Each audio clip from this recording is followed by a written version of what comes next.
And so it is, just like you said. Red Scare was a period of time when Americans feared Reds, which are essentially communists and anarchists. There were 150,000 communists in USA during the 1920s, which forms 0.1% of the population. The Americans were afraid of communism because there were a series of bombings and murders caused by the Reds.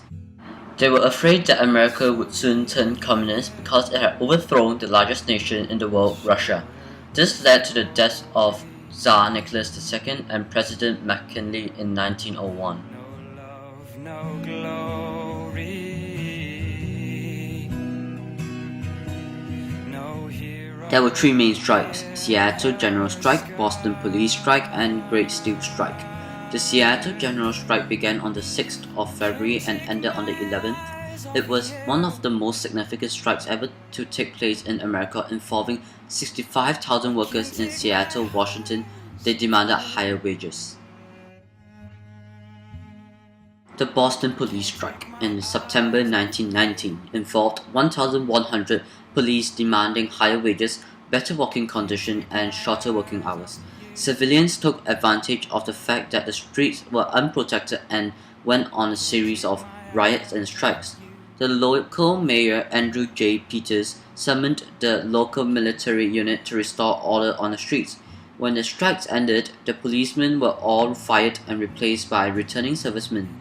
Coolidge then became a hero among returning soldiers as he got jobs for them. You said it should be. Lastly, the Great Steel Strike started in September 1919 and ended in the January of 1920. 100,000 men demanded for 8 hours per day, 6 days per week working time, and since most of the workers came from East Europe, they were seen as the nursery of Bolshevism, which are the Reds. The strike broke out when the Federals and military began to use force.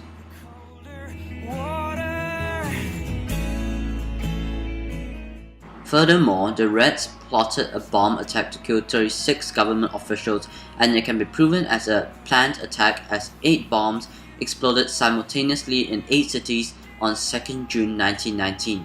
The main aim of the attack was to murder Attorney General Mitchell Palmer. The bomb failed to kill him and made him furious. Thus, he started the Palmer Raid campaign.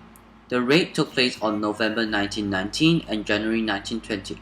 It was funded by the Congress and was basically an attempt made by the Department of Justice to deport the radical Reds. In the raid, 5,000 suspects were arrested without warrants in 30 cities. They were deprived of food, heating, and bathroom facilities. Even though majority got released, Emma Goldman, Alexander Bergman, Molly Steamer, and another 245 suspects were deported. The Red Scare resulted in the arrest, hurting, and murder of innocent lives. It also caused a spike in unemployment and people to fear their own streets. When the Red Scare ended in 1920, Mayor Hansen said, "At last, Americanism had triumphed over Bolshevism."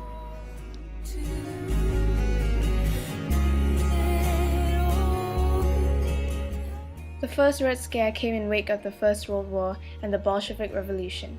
It showed an excessive fear leading to the violations of individual rights. This was the first and greatest time that fear had taken hold of Americans about communism. The fear was brought by the fact that such a large nation could fall to communism, and America was nowhere near the size of Russia.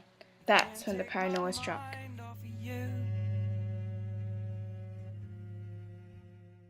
The effects include a gross expansion of the military-industrial complex, clampdowns on individual liberty, virtual economic slavery, and a global economic empire subject to attack by those oppressed.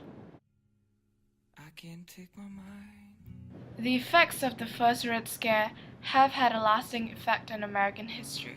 One could argue that it affected the Cold War, the Korean War, the Vietnam War, and the Patriot Act of 2001. Till I find But the scare did bring a few good effects on American society.